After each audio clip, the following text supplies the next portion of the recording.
Uus nädal, jälle ilus ilm ning prooviks täna siis pidurit korda saada. Võtsin siis kõik rattad alt ära. Siin on näha ka neid armeeritud pidurivoolikuid, millest ma eelmine kord vist ei rääkinudki. Aga jah, igatahes siis kõik 4 ratast on alt ära.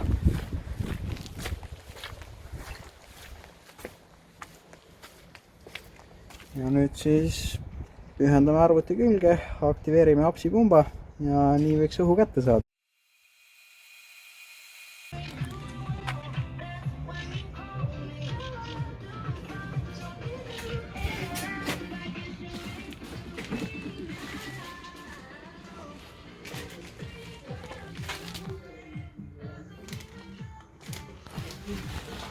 Meie armas kotlet on nüüd pukkis.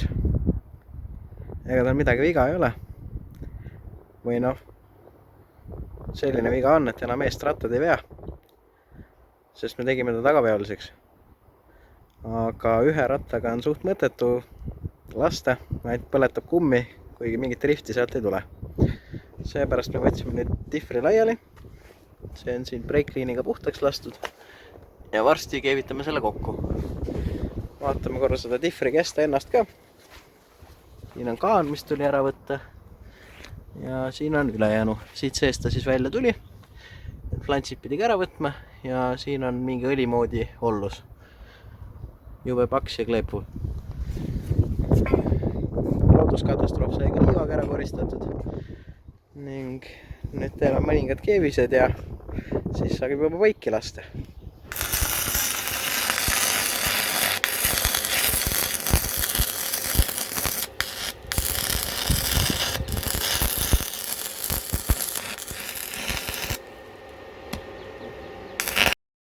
Seda vittu.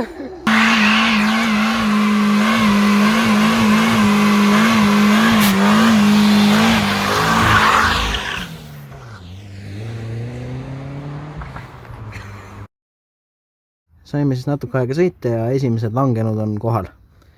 Järgikandis siis meil välimine pooltele ots. Siin on mingid killud sees ja siin paistab polt. See polt peaks tegelikult otsapidi siin pooltele otsa küljes olema. Aga jah, eks ma olin seda lugenud ja uurinud ka, et see pidi olema kõige nõrgem koht. Tõstame ta siia rõõmsalt tagasi.